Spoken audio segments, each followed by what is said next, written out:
Subscribe to Film Companion for your film fix. Hit the bell icon so you never miss an update. To understand how fundamentally bad Breathe Into the Shadows is, it's important to understand how morbidly effective Breathe was. The first season starred R. Madhavan as a football coach who begins to murder organ donors so that his terminally ill son is bumped up the recipient list. It also starred Amit Saad as a haunted Mumbai cop who, after the death of his own daughter, decides to track down this mysterious serial killer.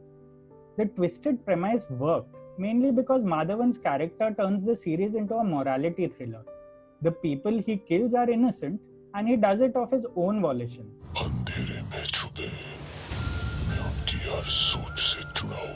This time, the father here, who's played by Abhishek Bachchan as Avinash, is a high-profile psychiatrist who doesn't kill by choice. His 6-year-old daughter is abducted by a masked man with a limp, and it's this kidnapper who demands from Avi the murder of certain people. Avi isn't a single parent either. His wife, who is played by Nitya Menon as Aba, is an accomplice.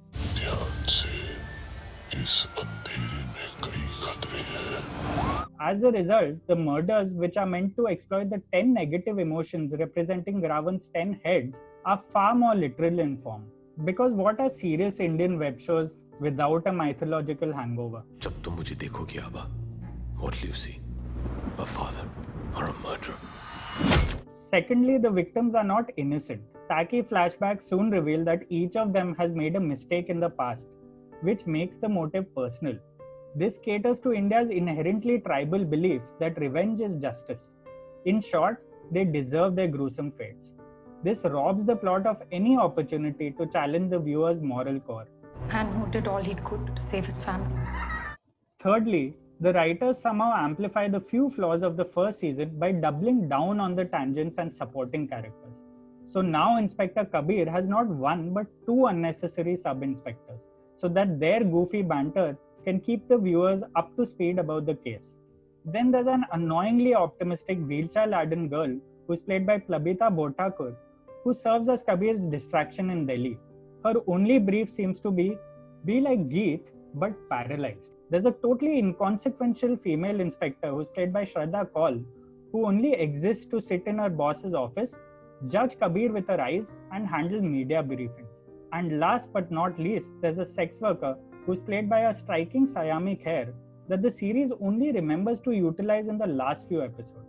But most importantly, the grand twist in episode 5 turns Breathe into a long-form Abbas Mastan movie. And no, I don't mean it in a good way. अभी सिया वापस आएगी ना? It's been 3 months. This twist reveals the identity of the kidnapper, and the next 7 episodes resort to ridiculous expository techniques and Doordarshan-style backstories to justify the twist and feature a cat and mouse game between Inspector Kabir and the masked man. The revelation is so silly on both a psychological and narrative level that one can't help but wonder if the makers just stopped trusting their performers midway and instead altered the script to manipulate the myths of mental illness. Everything after this feels like damage control. Abhishek Bachchan is cast as Avi for the same reason R. Madhavan headlined the previous season.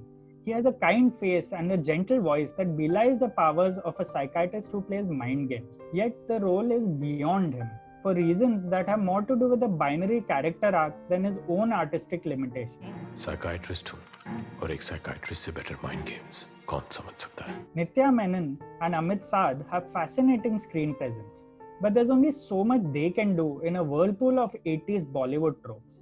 If critics had the liberty of discussing spoilers, because a twist pretty much defines the mediocrity of the series, I'd have at least 500 more words of criticism to offer today.